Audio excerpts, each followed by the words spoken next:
مولایا صلی وسلم دائما ابدا۔ حضرت عبداللہ بن حذافہ رضی اللہ تعالیٰ عنہ رومیوں کے خلاف لڑائی کر رہے تھے۔ اتنا دلیر نوجوان تھا کہ 1000 رومیوں کا لشکر تھا، 1000، اور جناب عبداللہ ابن حذافہ اکیلے تھے، پھر بھی قابو نہیں آ رہے۔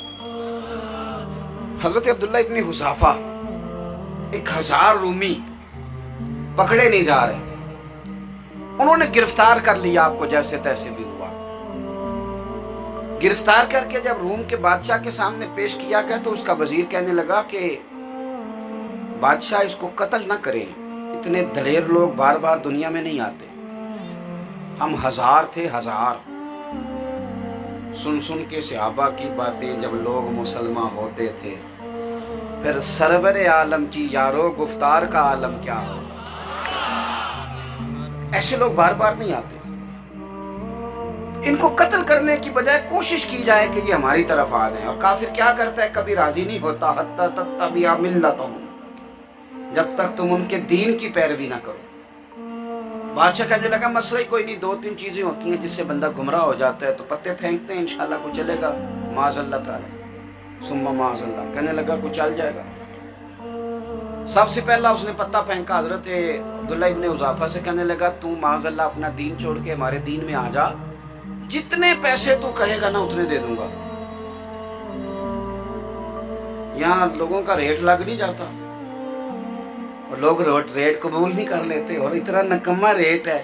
کئی لوگ ہم سے پوچھتے ہیں کہ تقریر کے کتنے پیسے، تو میں کہتا ہوں آپ سے دیے نہیں جائیں گے، مشکل کام ہے۔ اور جی 25,000، تو میں کہ تو نہ ساڑھا کی مول پایا، 50,000 یہ ساڑھا کی ریٹ لایا ہے، کیا بات کروں مد ہے اہل دول رضا، تو پڑے اس بلا میں میری بلا، میں گدا ہوں اپنے کریم کا، میرا دین پارا نہ نہیں، اور یہ آرزوئے کرم اور میں آپ سے کروں، یہ بھیک اس کو دیجئے جس کا خدا نہ ہو۔ تو اچھی طرح سے بات کو سمجھیں۔ کہنے لگا جناب آپ جتنے پیسے چاہیں ہم دیں گے۔ تو حضرت عبداللہ ابن حذافہ مسکرائے، یہ بندہ پکے ایمان والا ہو تو ایسی جگہوں پہ مسکراتا ہے۔ فرمانے لگے تو بڑے ہی بیوقوف ہے یار، میں تجھے بادشاہ سمجھتا تھا۔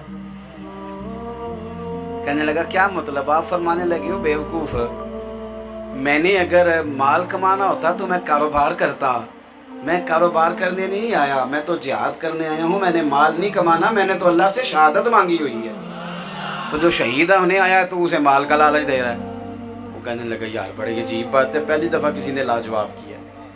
پھر کہنے لگا کہ میں بادشاہ ہوں، مجھے چھوڑ کے جو عہدہ آپ کہیں گے آپ کو ملے گا۔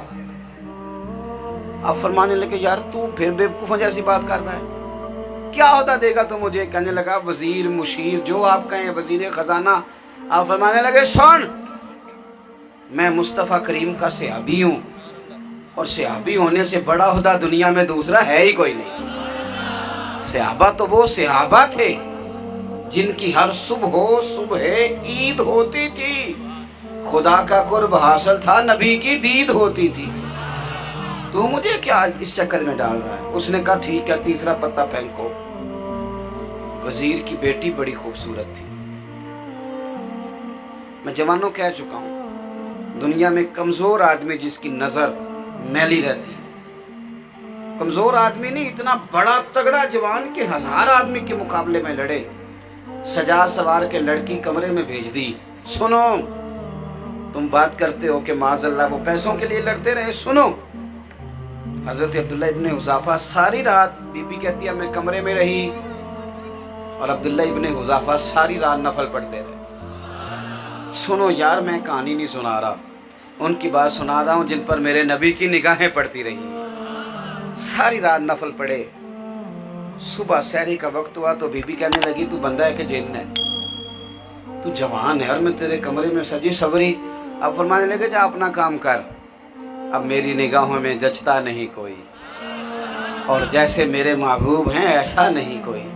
اور درویش نے کہا تھا وہ کچا رنگے للاری والا جیڑا چڑھ دا تے لیندا رہندا، اے عشق تیرے دا رنگ محمد چڑھ جائے پھر نہیں لیندا۔